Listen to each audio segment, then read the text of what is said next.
Welcome. My name is Dan Paczynski. I'm the secondary mathematics instructional coach for the school district of Waukesha. And today I'm going to be presenting the recommendations for the Math 3 course options.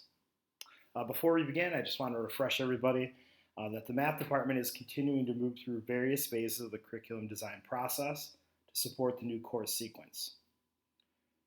The vision of the school district of Waukesha is to strengthen the mathematical capacity of students while concurrently providing flexible options for students to pursue mathematics content that aligns closely with their learning and career goals. Today, we'll be focusing on what those flexible options will look like once students move beyond Math 2.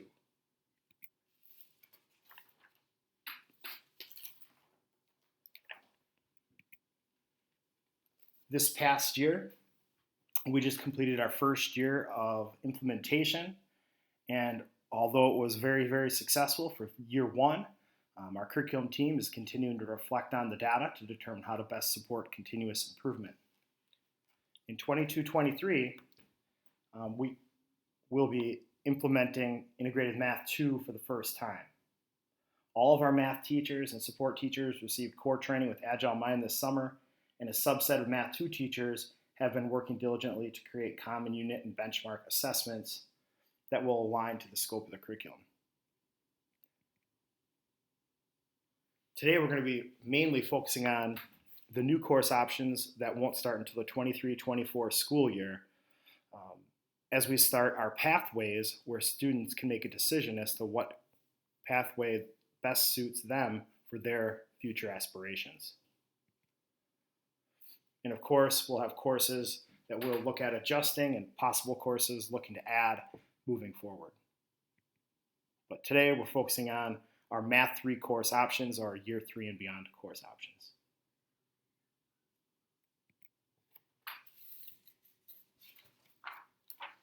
Over the course of the last 4 years, we've observed an achievement decline in math at the high school level. As detailed in our Appendix D, the average ACT score has decreased and the achievement gap between Waukesha and the state average is widening. Additionally, based on our student survey, our high school students perceive math to be less and less useful as they progress through our program. Moreover, over 45% of our seniors chose not to take a math course last year. As we look to turn around these trends, the curriculum team centered all conversations on ensuring that the pathways we developed would provide a seamless transition to students' post-secondary aspirations by making certain of various key factors. First, any course that is created should be equally rigorous to the traditional math pathways. While not every course will cover the same content, we expect it to be equally rigorous. Second, pathways should be relevant to students' future career goals. Not only will more relevant courses help a student achieve their goal, but will also create more buy-in from the students. Third, pathways should also be flexible in case a student changes his or her mind about his or her future plans. Lastly, we want to ensure that the pathways are coherent with pathways in higher education. With all that in mind, we developed multiple course options for Math 3, or that third year of high school mathematics.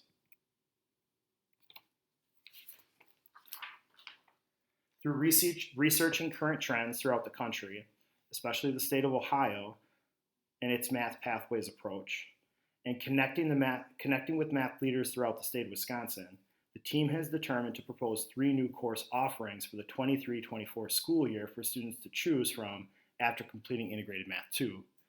These courses are Integrated Math 3 with Trigonometry, Integrated Math 3 with Statistics, and Quantitative Reasoning and Advanced Applications. The details of each course are mapped out within each district course syllabi, and I will be discussing each course in more detail on the next few slides.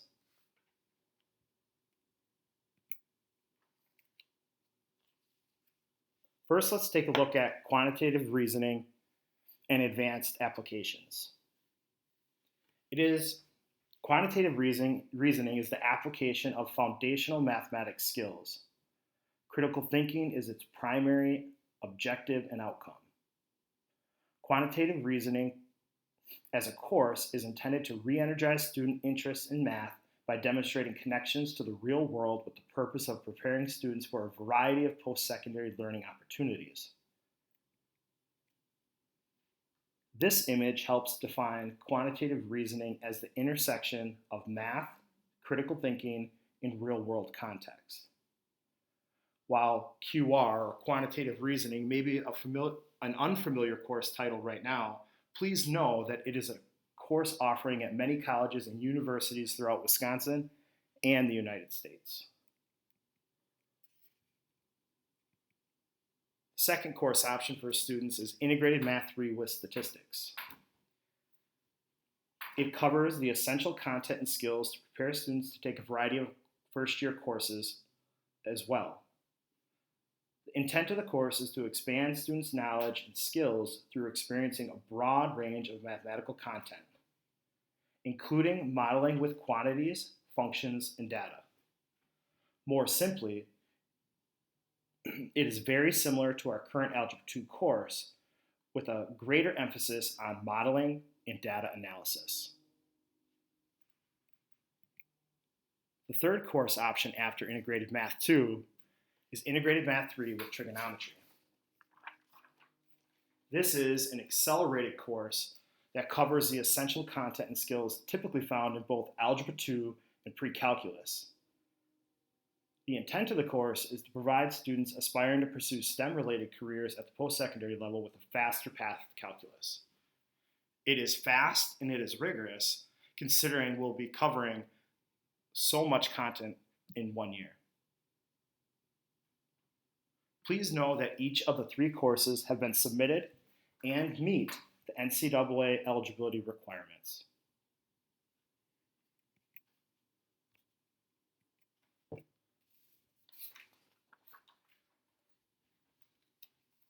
So what does this mean moving forward? First of all, know that Agile Mind will continue to be used as the main curricular resource for all 3 courses. It has already been purchased when we started this work, and we'll continue to leverage it for the next 6 years. The next step in our implementation plan is to finalize the unit sequences and develop common assessments.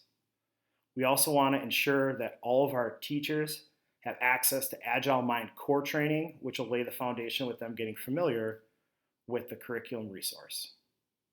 Finally, we want to allocate time for teachers to do more and more co-planning, considering the changes that will be taking place.